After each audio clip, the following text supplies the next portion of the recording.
Good morning. So we left the chapter yesterday with Charlotte making a masterpiece. So I wonder if we can find out what that is today. We're on chapter 19. The next morning, when the first light came into the sky and the sparrows stirred in the trees, when the cows rattled their chains and the rooster crowed and the early automobiles went whispering along the road, Wilbur awoke and looked for Charlotte. He saw her up overhead in a corner near the back of his pen. She was very quiet. Her 8 legs were spread wide. She seemed to have shrunk during the night. Next to her, attached to the ceiling, Wilbur saw a curious object. It was a sort of sack or cocoon. It was peach-coloured and looked as though it were made of cotton candy. "Are you awake, Charlotte?" he said softly. "Yes," came the answer. "What is this nifty little thing? Did you make it?" "I did indeed," replied Charlotte in a weak voice. "Is it a plaything?" "A plaything? Oh, I should say not. It is my egg sack, my magnum opus." "I don't know what a magnum opus is," said Wilbur. "That's Latin," explained Charlotte. "It means great work. This egg sack is my great work, the finest thing I have ever made." "What's inside?" asked Wilbur. "Eggs. 514 of them," she replied. 514, said Wilbur. "You're kidding." "No, I'm not. I counted them. I got started counting, so I kept on just to keep my mind occupied."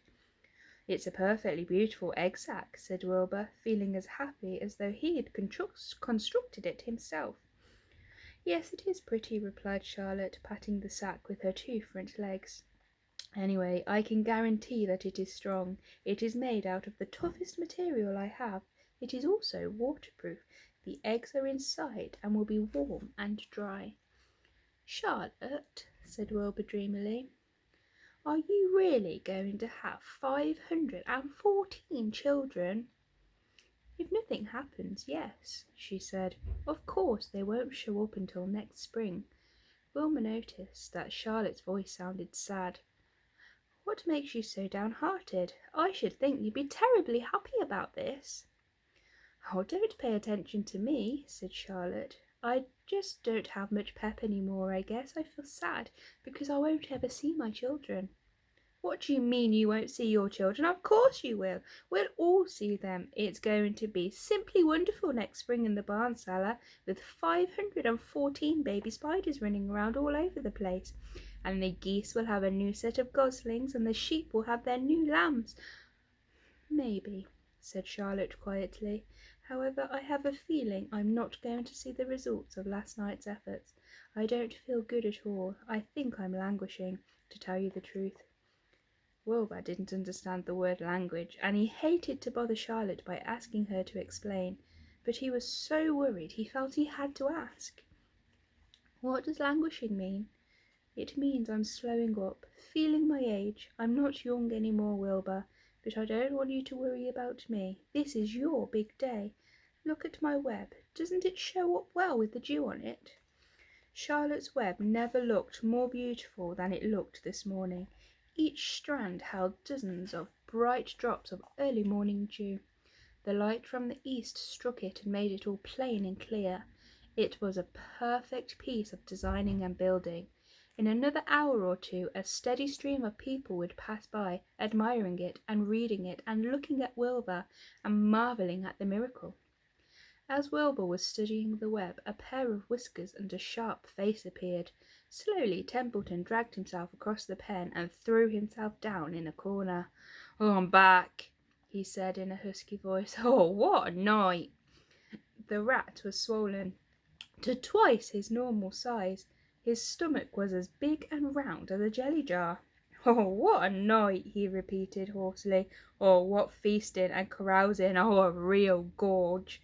I must have eaten the remains of 30 lunches. Never have I seen such leavings, and everything well ripened and seasoned with the passage of time and the heat of the day.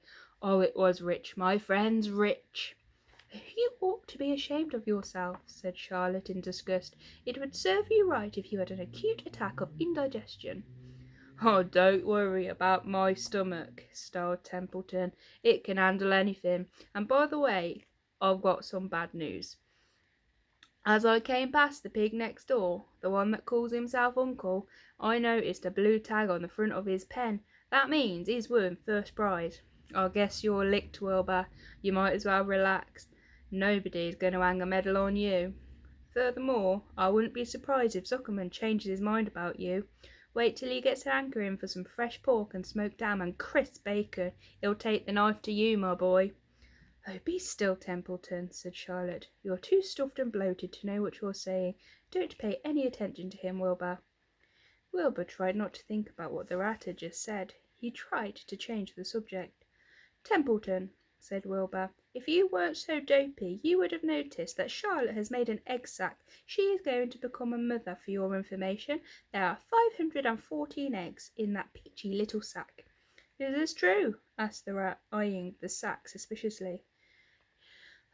Yes, it's true, sighed Charlotte. Congratulations, then, murmured Templeton. This has been a night. He closed his eyes, pulled some straw over himself, and dropped off into a deep sleep. Wilbur and Charlotte were glad to be rid of him for a little while. At 9 o'clock, Mr. Arabel's truck rolled into the fairgrounds and came to a stop at Wilbur's pen. Everybody climbed out. Look! cried Fern. Look at Charlotte's web. Look what it says. The grown-ups and the children joined hands and stood there studying the new sign. Humble, said Mr. Zuckerman. Now, isn't that just the word for Wilbur?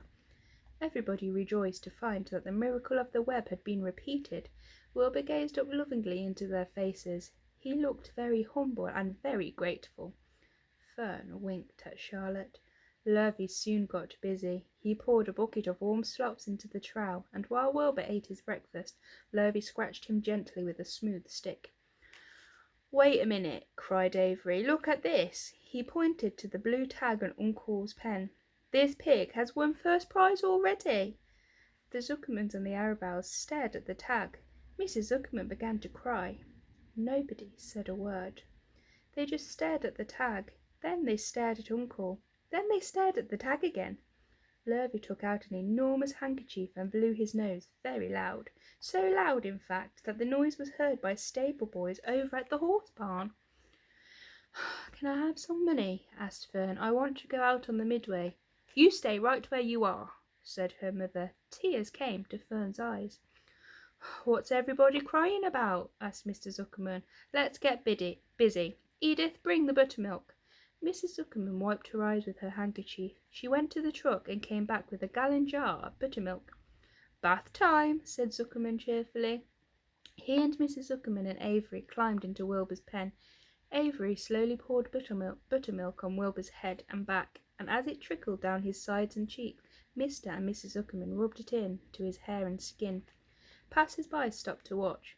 Pretty soon quite a crowd had gathered. Wilbur grew beautifully white and smooth. The morning sun shone through his pink ears. He isn't as big as the pig next door, remarked one bystander, but he's cleaner. That's what I like. Oh, so do I, said another man. He's humble too, said a woman reading the sign on the web. Everybody who visited the pig pen had a good word to say about Wilbur. Everyone admired the web, and of course nobody noticed Charlotte. Suddenly a voice was heard on the loudspeaker. Attention, please, it said.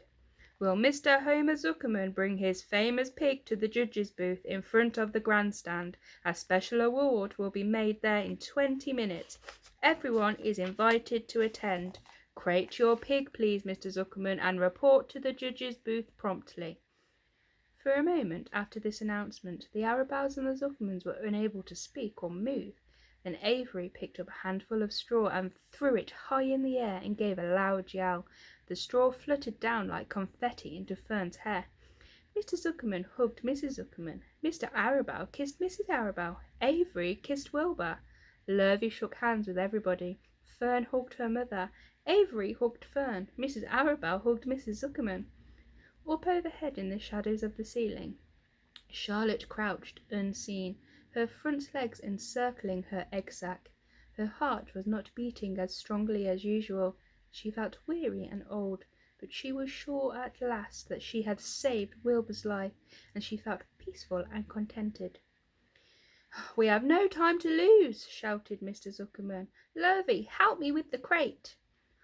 "Can I have some money?" asked Fern. "Oh, you wait," said Mrs. Arabelle. "Can't you see everybody is busy?" "Put that empty buttermilk jar into the truck," commanded Mr. Arabelle. Avery grabbed the jar and rushed to the truck. "Does my hair look all right?" asked Mrs. Zuckerman. "Looks fine," snapped Mr. Zuckerman as he and Lurvy set the crate down in front of Wilbur. "You didn't even look at my hair," said Mrs. Zuckerman. "Oh, you're all right, Edith," said Mrs. Arabelle. "Just keep calm." Templeton, asleep in the straw, heard the commotion and awoke.